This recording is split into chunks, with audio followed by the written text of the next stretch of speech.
नमस्कार, मैं प्रभुनाथ गुप्ता आपको लेकर आया हूँ। मैं गांधीनगर में पीछे देख रहे हैं ये जो भारतीय तटरक्षक स्वयं जयंती सर्कल का जो एक लिखा हुआ है। आज यहाँ के पे जो है एक उद्घाटन का रखा हुआ है। भारतीय तटरक्षक के द्वारा जो है सर्कल का उद्घाटन किया जा रहा है और इस उद्घाटन में गुजरात के उप मुख्यमंत्री हर्ष संघवी आ रहे हैं और उनके कर कमलों के द्वारा जो ये उद्घाटन किया जाएगा। और यहाँ पर मैं पीछे बताना चाहूँगा कि जो कोस्ट भारतीय तटरक्षक के जवान ऑफिसर्स है इस कार्यक्रम में भाग ले रहे हैं। तो बने रहे पीएनजी न्यूज़ के साथ में और पूरे जो विवरण देखते रहे पीएनजी न्यूज़ के साथ में। कोस्ट गार्ड द्वारा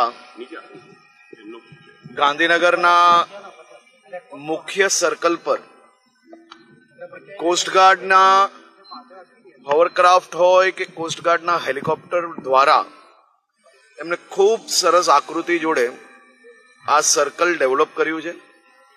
અહીંયાથી આવતા જતા બાળકોને અને ગાંધીનગરના રહેવાસીઓને કોસ્ટગાર્ડની કયા પ્રકારની પ્રવૃત્તિઓ હોય છે, કોસ્ટગાર્ડ દ્વારા કયા પ્રકારે કામગીરી કરવામાં આવતી હોય છે, એમાં કયા પ્રકારના હેલિકોપ્ટર બોટ્સનો ઉપયોગ થતો હોય છે તેને ખૂબ સારી રીતે સમજી શકાય તે પ્રકારનું સર્કલ અહીંયા ડેવલપ કર્યું છે।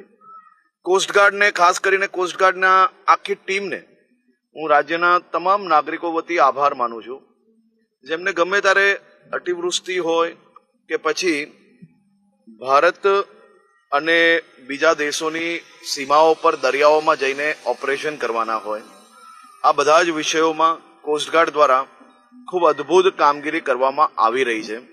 અનેક એવા ઓપરેશનો જે આપણે સૌ લોકોએ નજરે જોયા છે, સાંભળ્યા છે, જે પ્રકારે કોસ્ટગાર્ડ અને ગુજરાત પોલીસે સાથે મળીને ભારતની સીમામાં ઘૂસતા ડ્રગ્સ પકડવાનું એક અદ્ભુત કાર્ય કર્યું છે।